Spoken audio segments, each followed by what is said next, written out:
We have a forester and works with horses, and what all do you do in Floyd County? Tell us about it. Our Preservation Foundation gave him an award a couple of years ago, so he's doing good work up there. Jason will Floyd County.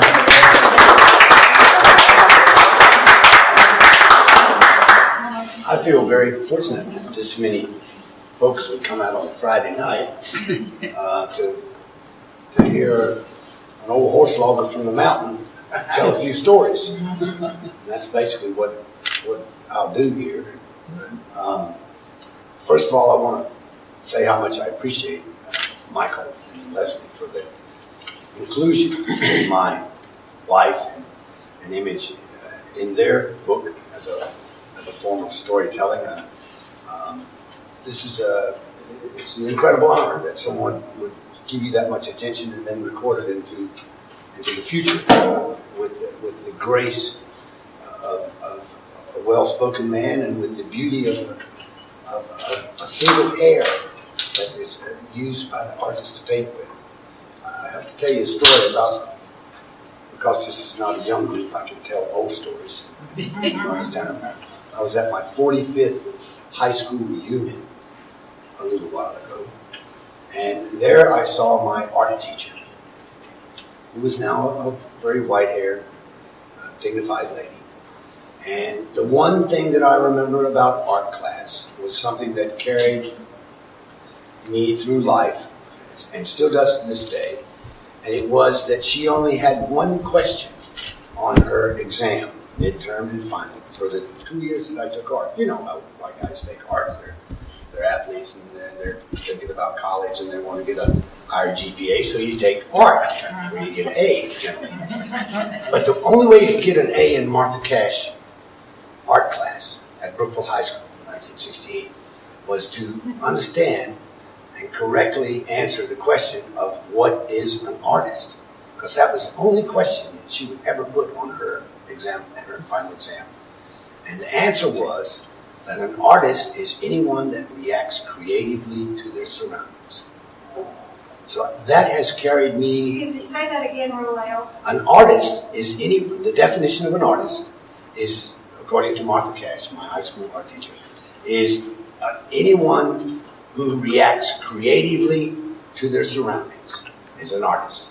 So that covers a lot of us folks that can't paint or write or photograph, because it allows me to feel artistic about plowing a strip contour in my fields, or about seeing every tree as a beautiful object that I'm trying to enhance through my relationship with it. So the reason I told that story is because Leslie and Michael Abraham are artists. They have reacted creatively to their surroundings, and this book is a perfect example of it. I must admit I don't know a lot about their other artistic endeavors, but I'm sure they are just as enriching and life-giving as this book has been for me and all the people it includes. So I really am thankful to be a part of their art. It makes me feel really special. And so I think now, to keep the theme along what this book has about me, as I'm called a restorative forester, I want to explain to you what that really means to me. The word sustainable is a buzzword that has become highly compromised. And by that I mean that it has been reduced to have definitions that suit the user, reduced to very simplistic things like we're growing more trees now than we were at the turn of the 1900s. We are growing more trees than we're cutting. Reductionism is a bad thing to me, because it simplifies very complex issues in order to keep people from thinking very deeply about them. So I don't like to use the word sustainable because, first of all, I have to admit myself, and I think anyone very honest would admit to you, that nobody really knows what's sustainable. But what we do know from empirical data, from all sorts of sources and observations, is that the condition of our natural world, and in particular in my case, the quality of wood available from our forest is declining. In other words, when you get a 12-foot, 16-inch on the small end white oak log and you saw it and see how many clear defect-free boards you get out of it, you get less today than you did in 1977. So I don't understand how you can sustain a decline. So I feel that in order to have a chance to be sustainable, which to me means to stay the same, you have to be restorative. So the point of our work, my work, is to practice restorative forestry. I don't want to debate what sustainable is, because there's all sorts of bean counters and reductionists that will have their own view of what they perceive to be sustainable, which usually means the status quo, keep doing what we're doing. Because there's a lot of interest in keep doing what we're doing, the status quo. What I want to do is I want to switch the debate to a definition of what is restorative. What is really restorative? I have currently submitted a definition of restorative forestry to Wikipedia. And that definition is to create a forested condition as much like a pre-European forest in a single entry. Forestry is a very complicated and deep subject, and I have to admit that most of my forestry education has been sort of self-taught, because when I entered Virginia Tech in 1969, forestry was more about how to cut trees down, not how to grow a forest. So I got sort of disillusioned by that, and I became more concerned about educating myself to learn how to grow a forest. And forestry it's a lot like horses to me, because it continues to teach me. Every forest I go in has a different history. It has a different set of influences that have brought it to the condition that it's in today. But my definition of restorative forestry is to create a forest that is much like a pre-European forest in a single entry. And how we do that is by imitating nature and identifying the worst trees and removing them first. And we do that through a little system that I developed called Nature's Tree Marking Paint Indicators. You know, a forester generally goes through the forest and he puts paint on the trees that the loggers are going to cut, and assesses the volume and the value, and they sell that tree. Standing living tree is what's called stumpage. And my goal is to educate ground level practitioners in a way to identify the worst trees first through a system, Nature's Tree Marking Paint Indicators, NTMPs. You know, when you're making up your own acronyms, you've made it. And in certain forestry worlds, the phrase worst first has been, I have been given credit as coining that phrase. And the reason it was easy to come up with that for me is because the biggest criticism that I get from conventional foresters, and there's a lot, even though I stand here today honored by this recognition, conventional foresters don't always agree with what we do. The biggest criticism that I get from conventional forests, there's a lot of criticisms. The first one is that it's labor intensive, and it really is. And I accept that it's harder to do things right. I think that everybody finds that throughout life in whatever you do. When you're doing things right, it's going to be harder. There is no easy way to do things correctly. You know, if I could save the planet and get rich, I'd be as rich a man as there is. It doesn't work that way. You have to invest of yourself and your personal presence and in your financial capacity and your financial reality to leave things for the future. And that's what restorative forestry is about. When you take the worst trees first and never remove more than 30% of the standing volume in an existing forested condition, the residual trees, the trees that you're actually leaving that are identified as the appropriate species for the right aspect, for the right sloping ground, soil type, for the right region, altitude, all of these things. When you do that, the residual trees will then begin to grow 3 times faster. Forbes did a study in 1987 investigating 35 years of investing in forest land using a worst first or an improvement style forestry operated by a peer of mine, Troy Firth in Pennsylvania, has a group called the Foundation for Sustainable Forests, also uses horses to log, also uses worst first.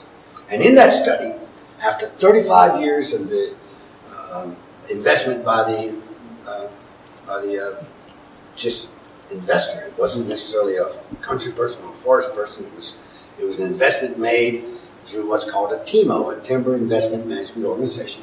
Over that 35-year period, that forest, harvesting it on a worst first basis and regular periodic harvests like we do on a 10-year basis, every 10 years we go through, it had a documented 13% annual compounded interest. There's nothing that'll touch it. A forest is a biological bank. It is actually creating wealth in its existence just through the fact that it is growing and getting larger.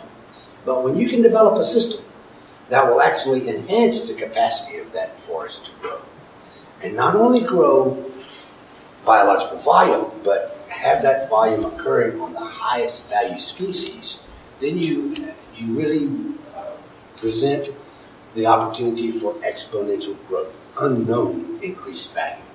And here's why.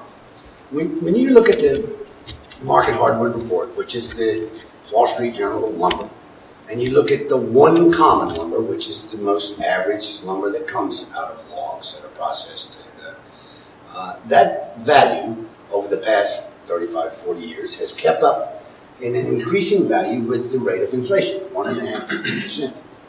But when you look at FAS, or first and seconds, defect-free clear lumber, lumber that is a result of man aging the forest, to use the play on the word manage, that value is exponential. It's off the charts. And the reason is simple supply and demand.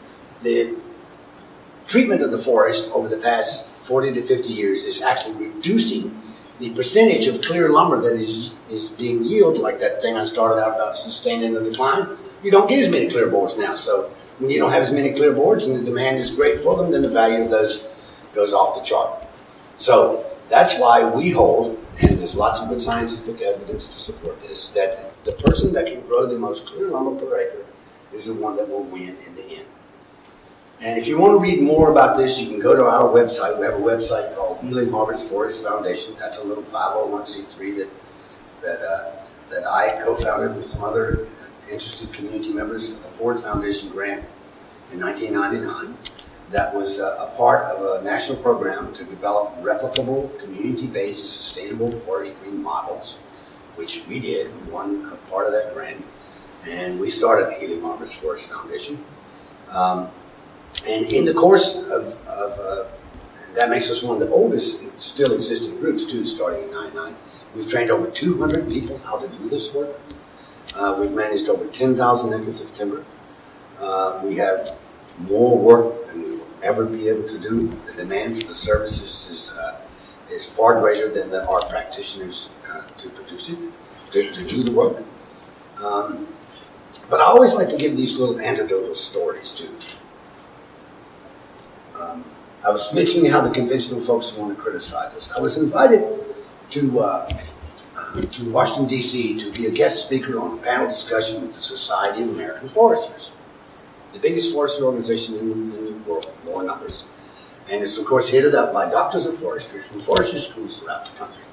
So they thought, well, we'll get that old hillbilly horse logger down in the mountains and put him on the panel, and we'll just fry him right here for our entertainment. We were about 45 minutes into the talk.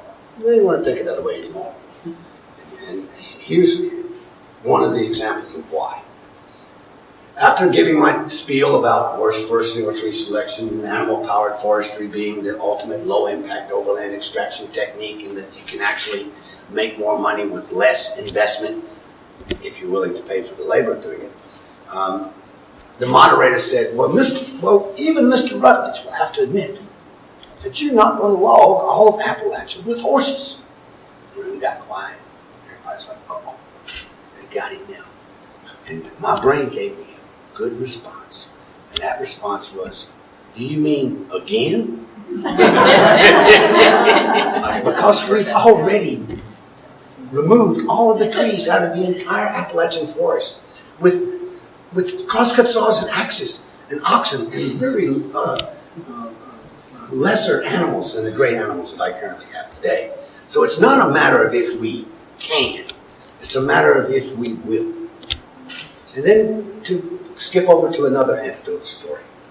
I was invited to speak to a Virginia State Senate Legislature subcommittee recently, where the subject was, how do you keep private forest land forested? Because that's a problem. You know, when you cut trees down and build a subdivision and put houses in it and name the streets after the trees, you know, the forest is gone forever. So I asked to be last when that presentation, when everybody was making their talk. And the thing that I said to them was something that they hadn't heard at that time. But it is becoming more of a commonly understood consideration for everybody today, more every day. And this is what it is. Let me start it like this. This is the most environmentally sensitive part of everyone. And when we can make it so people that are doing the right things make the most money, then things will change. And here's how I propose that they do that. They do that, we, the government, the state, federal, can do that by quantifying or putting a dollar and cents value on the ecological services that the forest is providing for the public good every day that nobody's paying for. The air that we breathe is the result of the trees. The carbon that is sequestered from the atmosphere is the result of the growth of the trees. The water that's filtered and that we are drinking is more greatly influenced by the forest than any other single factor, because in our region we're about 70% forested. The wind that's blocked off of your home in the wintertime actually saves fuel to reduce your heating costs. The shade that's created by the forest in the summertime reduces your air conditioning costs. These are the soil erosion that's prevented by the roots of the trees. These are all ecological services that are only available when a forest exists. So when we can quantify and put a dollar and cents value on those ecological services, then there will be incentives for people to keep forest land forested. And we're coming to understand that at a rapid pace. Just as we're coming to understand and inevitably accept that man does play a role in the condition of our natural world and our environment through our emissions of carbon and through, there's two things that I think everybody in this room has in common. Every time I do a talk, I always try to connect with my audience, and because we all share so many common things, and here are those two things. Extreme weather. Has anybody in this room experienced any extreme weather in the past few years? Like every day or every other day? And cancer. Everybody in this room knows somebody that has died of cancer. Both of those things are environmentally related indelibly, even though we don't have a clear track to them that we can remedy instantly. But they are a part of what's happening in life, and the forest is the greatest single influence and the greatest opportunity for people to deal with those issues. Those are very important issues that are part of all of our lives. So that's why I practice restorative forestry. It's not because I get rich. It's not because, it's because I love it. It's because I enjoy it. The real reason, I think, if I could come back on my own default setting, because we all have something about us that keeps us going forward when things aren't going good. When you're injured, when you're sick, when you're not making enough money, when you have people that aren't happy with whatever you're doing, there's always something that keeps you going forward. And what keeps me going forward is the sense of human dignity that I feel from knowing that I'm doing the best that I can do. And that's the cultural value that I want to offer to the public. That's what the inclusion in this book gives me another opportunity to share, just like I'm able to share it here today with you. Nobody is entitled to put a price on your human dignity, but you're the one that decides what makes you feel good about what you're doing with your life. And that's why I love to also put a lot of time in youth groups. I talk to agriculture classes and FFA classes, and I deal with a lot of young people all the time, and I try to inspire them that everything they do does count, and every effort they make is worth making, and that they can feel good about themselves too, because it's their future. It's not our future. Our future, you know, we've spent most of our time. You know, I'm often dismissed as being anachronistic. This old guy's just stuck in the past. He's over there trying to be his granddaddy, and you know, don't take him serious. He's just an old freak. Well, I brooded on that for about 40 years, because in the end of this magazine here, Mother Earth News, this is July, August 1987. I've been doing this a long time. At the end of this magazine, they had a panel discussion where they had a USDA agricultural specialist respond to the question of, what do you think about this fellow up here using these horses in 1987, which was like modern times at that time? He said, "Oh, it's fine, but he's an anachronism. He's stuck in the past. That's not the way forward." I brooded on that for a long time. One day I'm sitting in the woods, resting my horses, which is a meditative experience. You work your horses. The limitation, one of the biological limitations of horsepower, is that you have to rest them. You have to know when they need rest, and you have to know how long to rest them, so you accept that you have a limited capacity when your interdependence means another living creature. It's humbling, but it's harmonizing too. And as I sat there, I had this little epiphany. And the epiphany was that he was right. Well, first of all, let me go back to this. When I first heard that, I had to kind of go to the dictionary to make sure I knew exactly what anachronistic meant, because he was talking nasty about it. I was running down whooping. I was giving him old redneck liquor or something. But it said that somebody was out of time, generally with the present, generally in the past. But the first definition is out of time with the present. So in pondering that, I realized that, he was exactly right. And the reason that he was right is because I'm in the future. And people just don't know it yet. As oil becomes more valuable and is identified as being the negative force in our life that it is, as we understand the contributions of the ecological services of the natural world and its importance on our health, on our quality of life, then these sensitive ways of doing things that are indeed labor intensive, but yet are enhancing to the real qualities of life that are important, air, water, health, then what is becoming the method of choice will eventually be defined in an economic way that will make it so you can actually make a decent living doing it. That's part of how we got the 501c3 status, is we defined to the IRS that what we were doing at Healing Harvest Forest Foundation was for the public good, but that you couldn't make a living doing it. The reason you couldn't make a living doing it is because the current forest product supply is based on unsustainable levels of harvest and fossil fuel fired mechanisms. So we know we're not going to compete with that. That's not the point. We're not trying to compete with machines, with horses. We're trying to work for landowners that have a refined view of their forest that includes a high value for the way the forest appears, their natural aesthetic beauty, and they're not doing it for speculative money. They didn't buy that 15-acre tract of woods to build their dream home on, to live their life in, to cut the trees down. They bought it because they wanted to live in the woods. And then they see a few trees die after a few years, and a few trees fall over, and a Dureco comes along or a wind comes along, and they say, wow, we got some trees laying down. Maybe we can get that horse logger guy to come over and deal with it. It's another interesting demographic too. The Virginia Forest Landowners Association in 1999 did a study that said that 51% of the forest land in the state of Virginia was in tracts of 40 acres or less, owned by private individuals.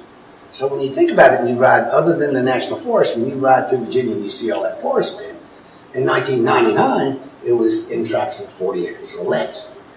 And in 2009, just 10 years later, the Virginia Forest Landowners Association did that same study, And at that point, it had increased to 71% of the land was in tracts of 10 acres or less. So what was once seen as anachronistic and a niche that could only deal with so much production and volume was now the perfect method to actually access these small tracts of land that have a different value system than the pure economics of forest products. So now what was once seen as an anachronistic niche is the method of choice. So we have more work that we can do. I wish I had more practitioners that would take it on. It's still a hard challenge. We're still overproducing forest products in this country. We're still, it's a supply and demand market. When you get good dry weather like we've had for this entire spring of 2016, the sawmills become glutted with logs because everybody can work.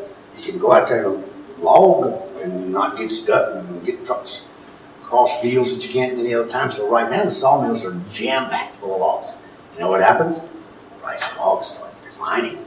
So you know what happens for me? I go do something else because I'm not going to give my logs away. So we try to make our logging not only when it's sensitive to the ecology, meaning working during the leaf-off period when the forest is asleep. There's no life forms, no advanced life forms there. And it's also when the value of the logs is greatest because that's when they don't have the supply coming in, and that's when they're worrying that they're going to not be able to keep their mills running, keep the front door full of cheap raw materials. I think all of that is changing.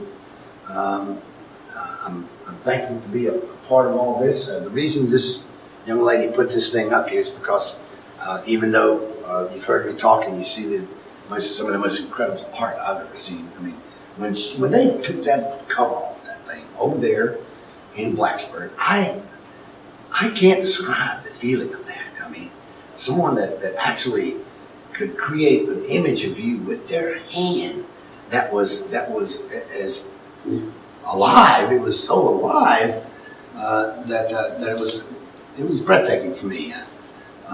But now I want to show you some modern video stuff. I got a few minutes here of stuff that you can see, and I want a disclaimer. Logging is a violent experience. You cut huge trees down to hit the ground, that's a major explosion.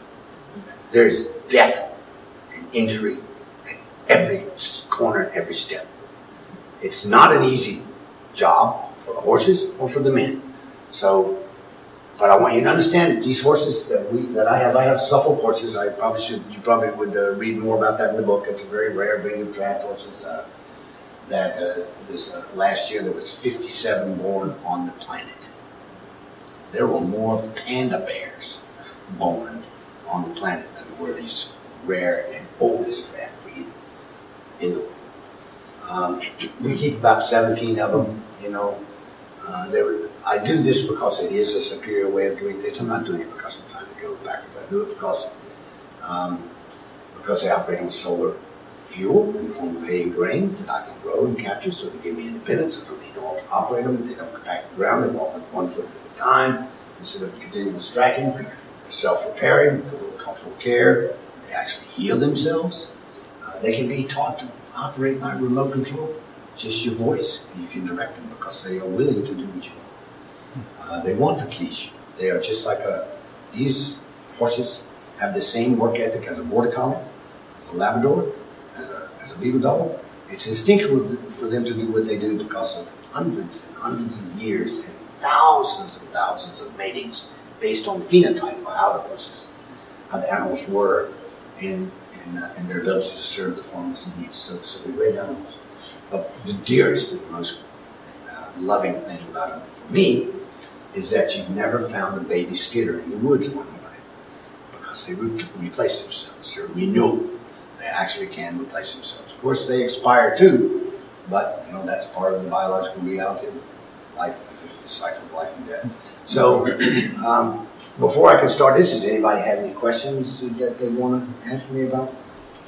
Ma'am? You said that with the restorative forestry, it's in a single. What was the the unit you're talking about, it's in a single, would you define that again? Yeah. My definition of restorative forestry is to create a condition as much like a pre-European forest in a single entry. And that's forestry lingo. Don't let me get away with that. Make me say it in common sense. One harvest rotation. When I go in there and harvest your timber, or anybody, when we harvest timber, we call that an entry. That's one entry into the forested setting. So one harvest rotation. So doing whatever we can do to make it as much like a native forest from a single entry, from one actual harvesting rotation. And what happens is the way we work, we actually harvest much more frequently. Since you don't take all the trees at one time, you have to come back more often. And that suits the community-based model of living close by and working for your neighbors. It gives the practice an inherent ethical value that is absent from a qualitative perspective for most things in life. Because if you want to go back to your site, you got to get along with you. You got to be sure that you're happy and pleased with the results of the last effort. It gives continuity into the future, which is something that's really lacking in modern life. And is a rotation once every 10 years? It's the key phrase, one phrase that every forester will say to you for good reason is site specific. Most of the time 7, sometimes 10, sometimes 15. Depends on the condition of the forest. We can't do anything about the condition of the forest when we get there, but we can do everything about the condition of the forest when we leave. So it just depends on what's there, the age range of the forest, the condition of the forest, the stocking rate, how many square feet of the surface of the ground is covered with trees, the health and vigor of the trees. I'll tell you, this is a very complex issue. In forestry school, you're taught that if the forest has been high graded, or people have gone in and cherry picked and just picked the best trees and left the rest. If the forest has been high graded, then the best way to remedy that is to cut it all down and let it start over again. That's called even age management, or what we commonly know as clear cutting. And they base that on the science that recognizes that the trees that exist in the forest are in 3 categories. Shade intolerant, trees that will not grow on the other trees. Semi-tolerant, trees that will partially grow under the shade of other trees. And very shade tolerant trees. So if you go in and you cut all the shade intolerant trees for 100 years, you all of a sudden have a forest that's got a lot of low value species in it. So that's what first does. It actually reverses the negative effects of multiple high grades with multiple low grades. It's a challenge, and it's a challenge that the landowners generally have to invest in themselves. You don't make as much money when you go in and restore your forest. But like I said, we don't want to work for people that are speculating and trying to make money off their forest anyway, because they're usually in a hurry. They don't care about the results of the work. And if that's their value, then they don't need to talk to us. They need to talk to the guys who are doing the clear cutting. Do they need to pay you for those? No, it actually it pays for itself.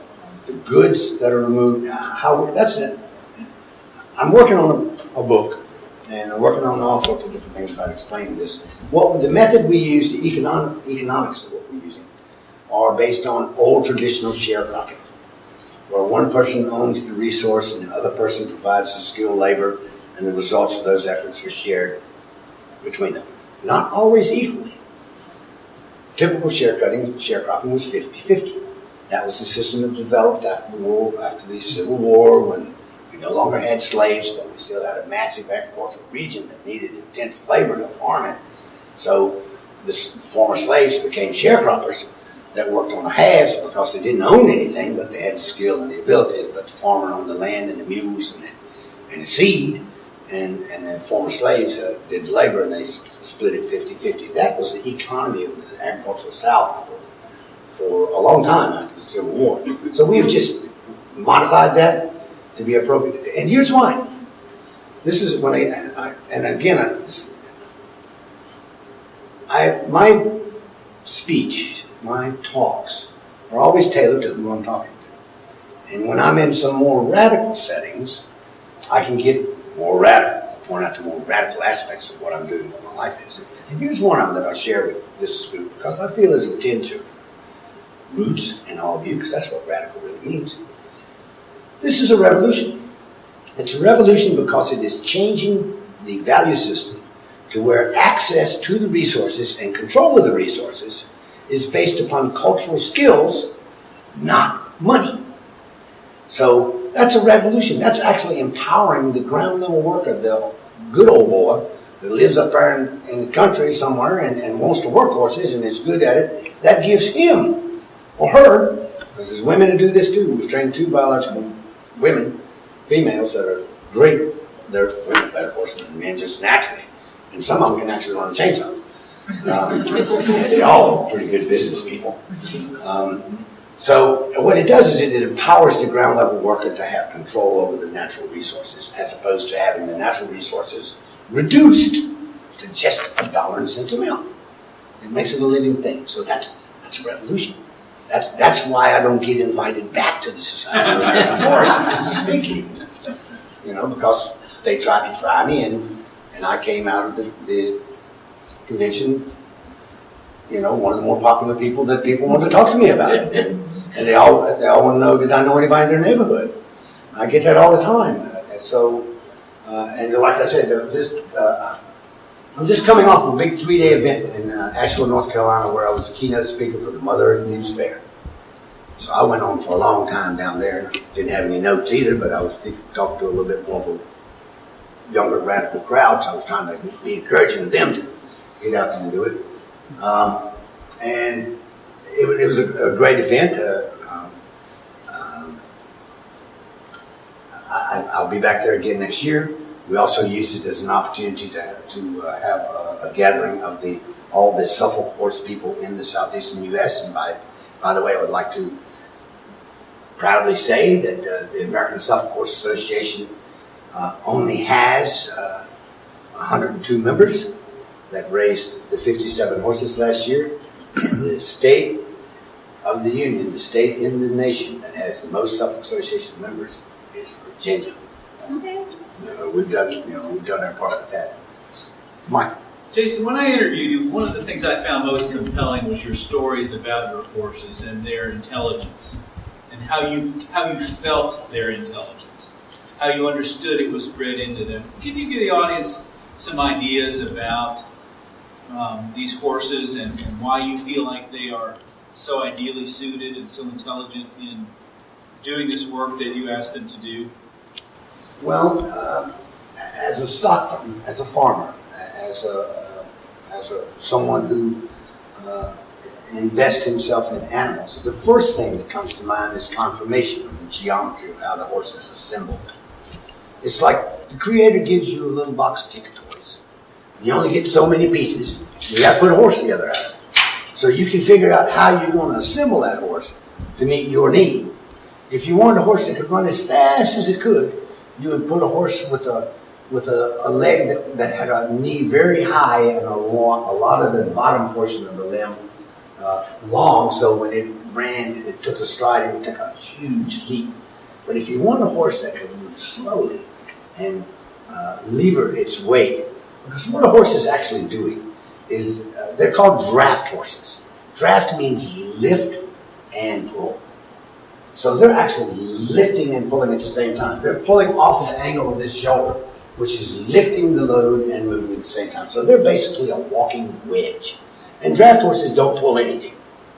Draft horses push into a collar. And it's all the accoutrements and the equipment that's pulling this stuff. So they're pushing against resistance. And that conformation of the Suffolk at the very low set knee makes it so that they actually take a step without raising their forearm very high, and it makes them very efficient. They actually can travel across the ground with less anatomical movement, but actually have more motion, more actual travel, more locomotion. So that conformational factor makes these horses unique among all track breeds. But all of that aside, none of it is of any value unless it's applicable, unless the horses are willing to be responsive to your needs, to your signals and your communication. And what makes one thing that I always do too when I give these talks is I try to keep saying that this is modern. This is not grandpa's horsemanship. This is not whip them and beat them into submission. This is having a relationship with the horses to where they see me as another horse. This is where my son makes fun of me. He says, oh gosh, here he goes on to John Madden of horsemanship stuff. A horse can only be a horse. So that's why the man has to be a horse. So I have learned over the past 20 years, since I was introduced to natural horsemanship, how to allow the horses to read me. Animals are incredibly aware. They are prey animals. These are animals that have existed from the beginning of time as food for other animals, predators that catch them and kill them and eat them. So they are super sensitive, aware of everything around them, much more so than we are, much more capable than we are. They have these huge ears that they can direct to wherever the sound is. They have these eyes that have these real long cones in them that allow them to perceive the slightest movement from a long ways away. They have these huge nostrils and this massive nasal capacity that allows them to smell things that we don't even understand. This is another thing I love about life. I just found out in the past week that horses, I've always known horses' whiskers were used for eating in the dark. So they could put their head to the ground, they could feel the ground, and I don't like cutting horses' whiskers off. I think obviously I don't think much about cutting my own whiskers off.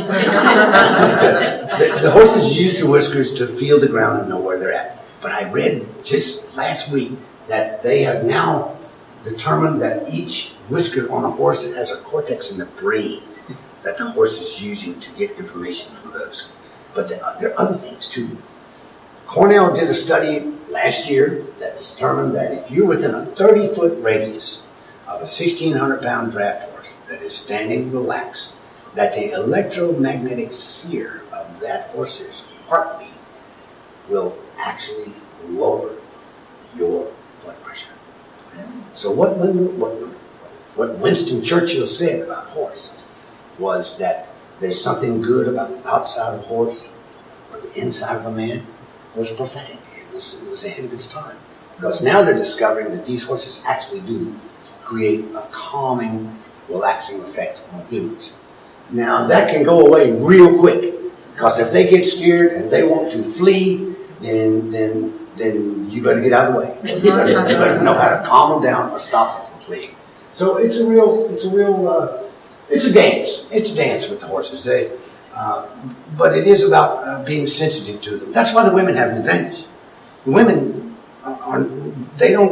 it isn't automatic for a woman to think to take hold of something. It's automatic for a woman to go easy, easy. And the horse is hearing it. It's looking at it. So women make better horsemen than men right from the beginning because they're kinder and gentler and more sensitive to the subtle signals. As the horses are extremely aware of little subtle things going on around them. You've seen trick horses that they could do, that they can get to count. I don't know, maybe you watched old movies where you saw that they had.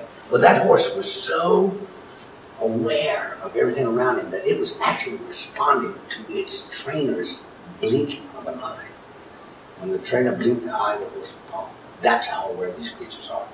So, we're learning to respect that about them. For me, again, it's that thing that I said a little while ago. The horses actually are the ultimate low-impact overland extraction technique. They can move heavy objects with less impact on the ground, with less carbon input, certainly less carbon exhaust than any other way known to man. It's not a matter of if this is sustainable. This is how we got to where the oil came into the play. This is how humanity, right there, that buggy. Mr. Kegley said that his family rode that buggy to Burke's Garden during this man's life. So this is not so far away. This was the main form of transportation and care for human existence. They were the primary power to address human needs. And I believe that the culture and those animals have earned the place in the human toolbox for the future. It needs to stay here and be a part of our future. And as long as I'm alive, it's going to be a part of it. And there are a lot of young folks. That was a nice thing about the Mother Earth News Fair that I was at this weekend. We had 7 people there that were under 45 that also had Suffolk horses and were breeding. That's the main reason I put that Southern Suffolk together so those people can meet each other. You know, they need to know each other. They need to know that every one of them is somehow hopeful. And horses play a role in that. Want to see a video, or y'all ready to go in? A little bit of video? Play. Click through it for us there. Here, how we do that. Let's see. This would be a good one just to see it. This is just a still shot. This is on Arthur Connor's property. My fellow keeper, I've cut his timber 4 times.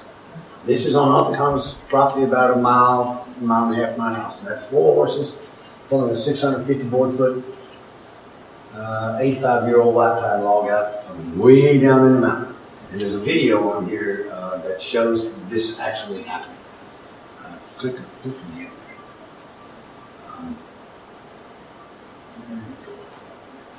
Yeah, this one. Oops, that one. This is a video of that log coming out. You'll like this. This is do we have volume?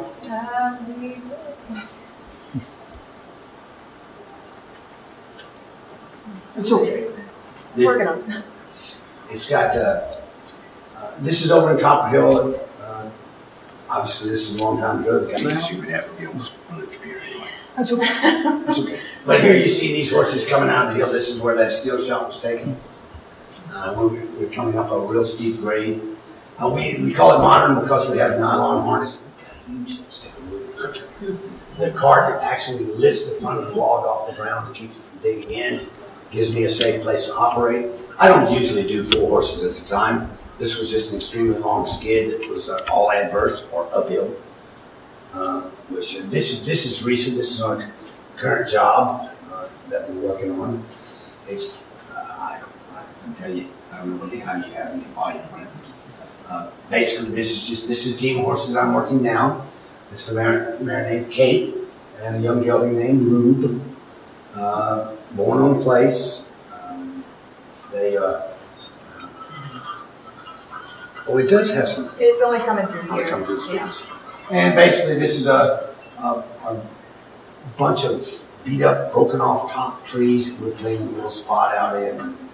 And you know, a lot of times I get people that I'm working with, and they'll say, "Well, what do you do about all? I thought you called yourself environmentally sensitive. What do you do about all that mess?" That's not a mess. That's woody debris. When you go in and look at the definition of old growth forest, the first factor they're looking for is LWD, large woody debris. Without large woody debris, you can't have all of these lesser creatures living in that forest. We actually help people, all of our landowners, we try to train them about special forest products. And 20 years ago, this was unknown in this region. The heating harvest brought it to the fore. Special forest products, edible gourmet mushrooms, oysters, chanterelles, chicken of the woods, morels, boletes. So we try to keep our landowners knowing about how to identify those species, and every time we finish a job, the skid trails that we create end up being walking paths for our landowners, so they have a reason to go out in their woods. And because not only can you walk, you can actually, they make good partners for the tree gardeners. We have right now I'm in the middle of a nice show. Scroll down and see if there's, I think there are more videos back there. Oh, take a picture of this right here, because I want you to see who this is. Anybody know who that is? Wendell Berry. Yes, it is. Is it really? That's Wendell Berry driving my horses. He's an old friend. He's been a big supporter of mine for a long time. I worked with him in Kentucky, and he's been to our sites 7 times. He was in Virginia with us 2 years ago. He's a good horseman. He's a sensitive, quiet, calm, confidence imparting man. The horses are made confident by you being sure of yourself, kind and gentle, even tone.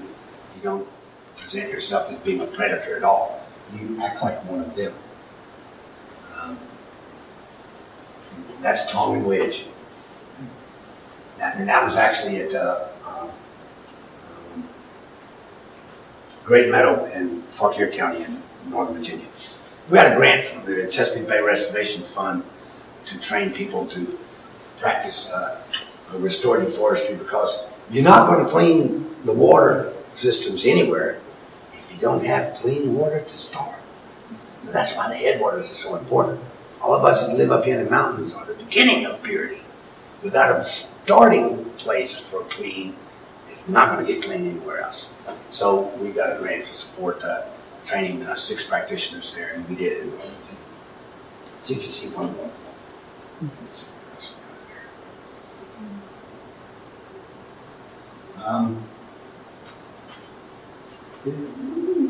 This is the first biological woodsman's week I ever taught. And those are the first 6 people I trained. Of that group right there, every one of them is still working. I wish I could say that about the other 192 I trained, but of that group right there, they're all core. This man is currently my business partner, and my daughter is engaged to his son. This man is managing an island estate in Maine. This man is the longest Jed Miano playing Chafee and Ben Summer. Jed Miano is probably the premier horse logger in the country as far as volume and production. Milton Spangler Jr. lives out in Rutledge in Bottock County, commonly known as Booger. You say Milton Spangler Jr., nobody knows you talk about it, just say Booger. Oh yeah, we know Booger. Booger's got half on this. This is my son, who's still doing it at the house now. And this man is Chad Vogel, who's a board member on Hidden Harvest, and probably one of the most congenial, best human beings ever known. The horses love him to death. The horses recognize him from 100 yards away. They know. The horses know so much more than we do. We don't know how much the horses know. So if you can err on the side of thinking they know more than we know about certain things, if you approach them humbly, if you're kind to them, they know it.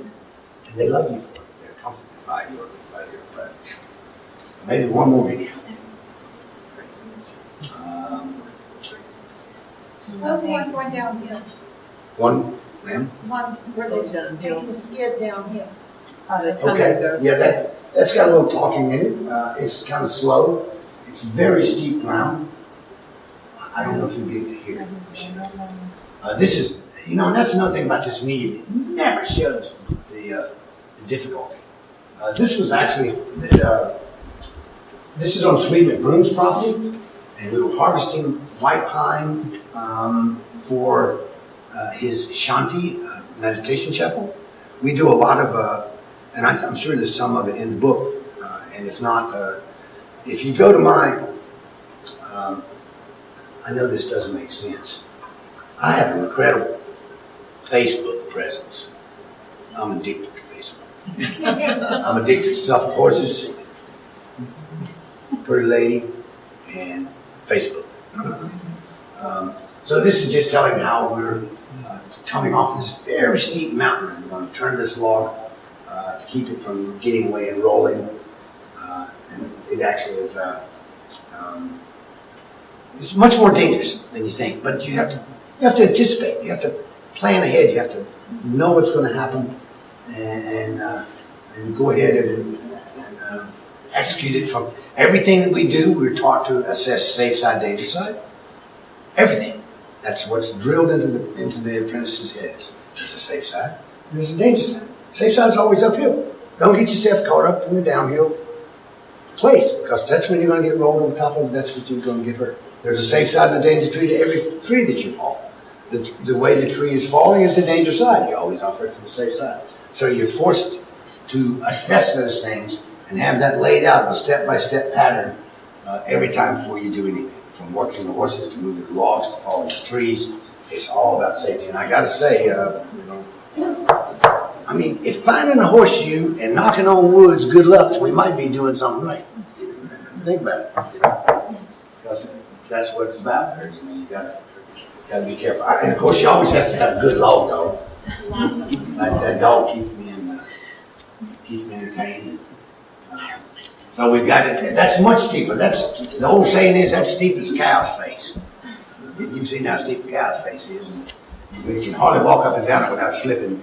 You know.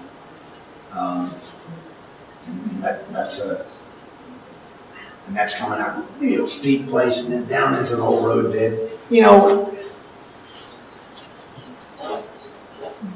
I get in between a rock and a hard place pretty regularly. And here's an example. Up on the mountain, I'm either competing with the guys who want to cut all the trees down as fast as they can and pay you as little for them as possible. But they pay you up front in cash. Or I'm dealing with the hippies that don't want to cut any trees. They want to let all trees die and fall over. And you try to explain to them, well, you know, when that tree falls over and decomposes, the carbon gets released back into the atmosphere. But if I can make a piece of furniture out of it, or a building, or any kind of long-term forest product use, I'm actually putting that carbon into long-term storage.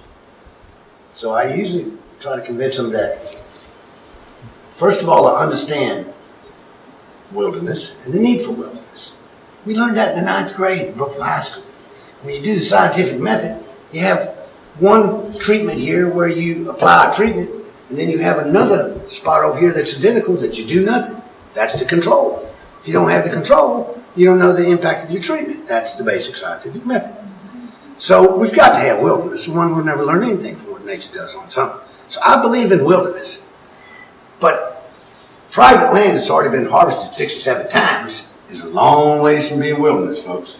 It's actually usually in a very degraded state, and trees are not healthy. And those trees die and fall over it. If I can turn them into long-term storage capacity to making forest products out of them, and pay the landowner a little money, and enhance their ecological services, and create a more gainful forest as a residual, then I would recommend that they actually do some active management.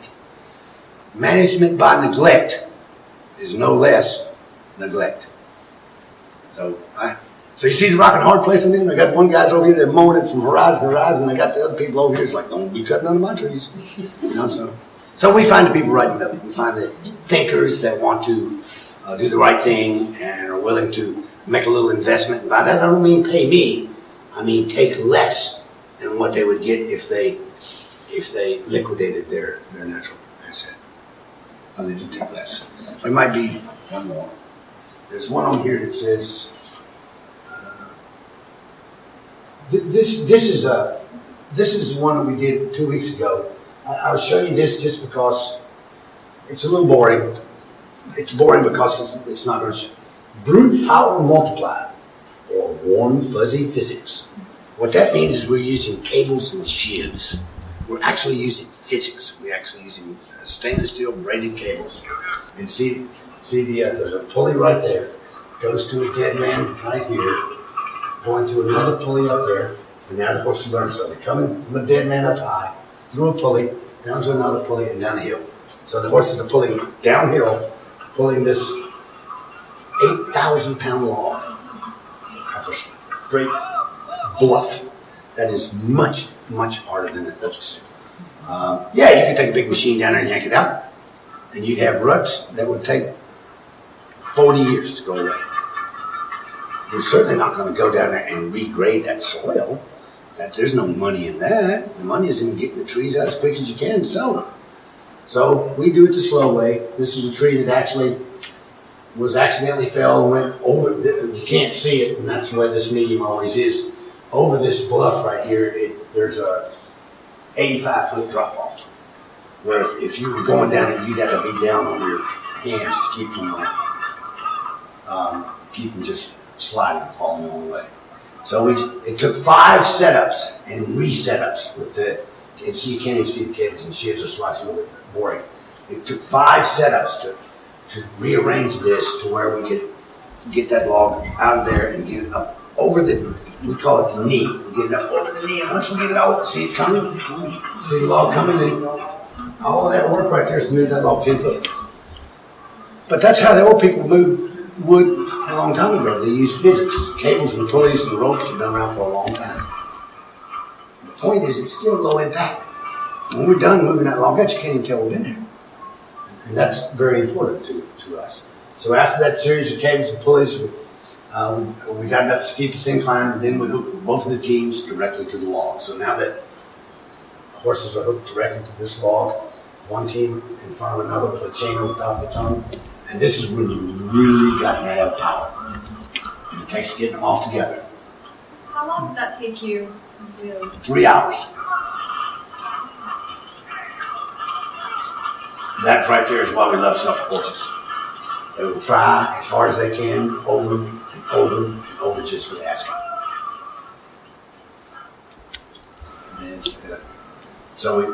And that's another thing. A horse actually has an intense muscular cell structure that allows them to store more glucose in their muscle cells than any other warm-blooded animal besides a dolphin. But they can only give you that big burst of power for a short period of time. Then you got to stop, rest, let them recover, recharge their muscles, ask them to leave. Where are they taking you, to the mill? Yes, we're right to the landing. We're inside of the landing.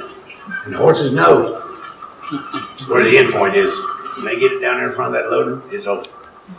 They are very happy to get through there. I got a song we do on a...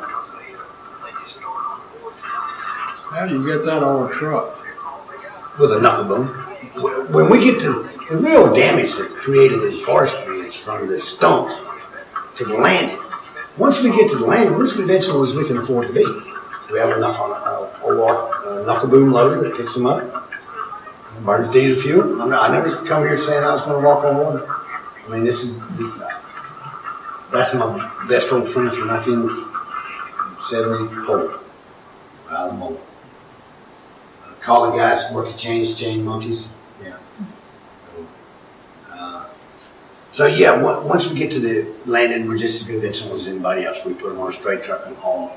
I have this green certified lumber business. You saw that tree over the horseshoe over the tree, but I can only sell about 3% of my volume through that system. People just won't buy it. If you ask them 12% more than this can get it at Lowe's, they're not interested.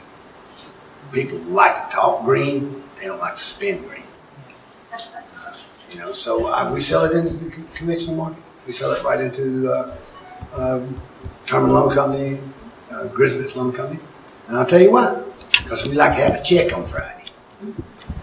I grew food and farmed for a long time, and right here in this market, in fact, I learned my lesson. It stopped me from farming because I brought a truckload of sweet corn down here one time. It's the good corn I've ever grown in my life. And I could only sold 2 or 3 bushels during the day because it was, up on the mountain, we're late, everything's later than everybody else. And I ended up about 2/3 of that load of sweet corn and went over here to the wholesalers, and they offered me $2.50 a bushel. I loaded it up. I said, no, I'm going to take it. I went over here to North Roanoke to the projects, sit out in front of the street, and then people come out of them project houses, and they paid me more for that corn. I didn't have no vendor's license. I just went there and sat on the street. First lady come out. First little old boy come out and said, go get your mom. Tell her what we got going on here. Say some corn. Sold the hooks with the corn right there. But that was it for me. I don't want to deal with a commodity that has a perishable small window. A log is valuable and maintains its value for a longer period of time. It has a larger shelf life. So I switched from food to fiber. And that's why I switched to. And plus it was what my education was about anyway, how to be a forester and how to be a farmer. This is good, Rich. Good too. This is, I'm finding where you're at, so you get to see them all. This band's called Iron Horse. For you youngsters. This is a bluegrass band that plays Metallica. Heavy metal music, except bluegrass. This is a 600-foot log. It's coming downhill, so I can see how much more strong the horses are going downhill. We're only going up here.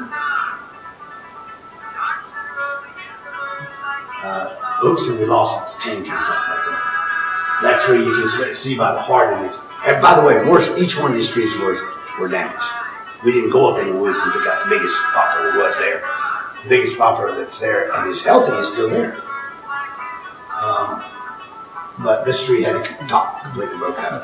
Lots of things happen to trees. Trees are mortal. You know, they're biological entities. That lightning strikes them, the wind blows, throws them. Pileated woodpecker gets into them after the flagworm. They go backwards in their lifespan. He didn't believe he was going to move this long. And he shakes his head. He did. He hates it when I write. When I'm writing, I hate when he's right, but we're both really happy. Both of us are right. But you can see the large heart in that tree. That actually ended up being a poplar siding. In the city of Roanoke here, I bet there are millions of board feet of houses that have clapboard siding on them, old white board houses. Poplar. That's the species. And we still sell it to certain people that want to do restorations. But generally speaking, when we don't have a market for it, we sell it right into the commodity fine market. And it goes right along with everybody else's for no extra premium at all. You can see all of these videos on my YouTube channel. Just go to YouTube, type in Jason Rutledge. You'll see it there. You can find me on Facebook, same thing. Just go on Facebook, type in Jason Rutledge. And there you'll see I have all sorts of other pages. I have the Suffolk Punch Draftwood page, the Restorative Foundation page, Draftwood page. I have a page called Good Sound Traditional Farming and Forestry Practices, because you'd be surprised how much people have forgotten about good sound traditional practices. Crop rotation, good treatment of the soil and land, and I like to, and of course, down on farm. Do some of the horses work better together than others? They do. They have different personalities. They have different gaits. They have different attitudes. Some of them are just real slow and easy going. And the older I get, that's the kind I like the most. The older I get, my favorite gear is Mosey. If I can put it in Mosey, I get along a lot better. When I was young, I liked them rapid. I liked them all fast, quick. This is the kind of horse I like now, just one foot in front. But do you, depending on the job, determine different horses to do that? Like No, I pretty much have to work the same pair of horses that I've got because they're in condition. They've been built up to it. They're strong. They're stout. But they're variable. I can control how quickly they move by how much tension I put in their bits. They move by the amount of resistance that you put in their mouth. They move by, it's called perfect tension. You have this little perfect tension that you're driving them with. And if you let them go free, they just kind of go along anywhere. They just revert back to being prey animals and think they're escaping. But if you're in touch with them, they feel you, and you control their pace just graceful, just like touch dancing. It's just like you can either waltz or you can jitterbug. It's exactly that. You know what I'm talking about.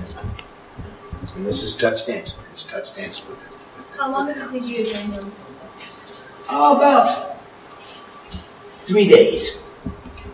3 days to give them another basic 5 commands.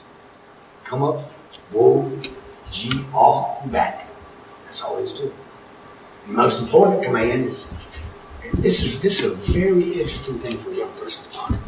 The most important thing that these horses do is nothing.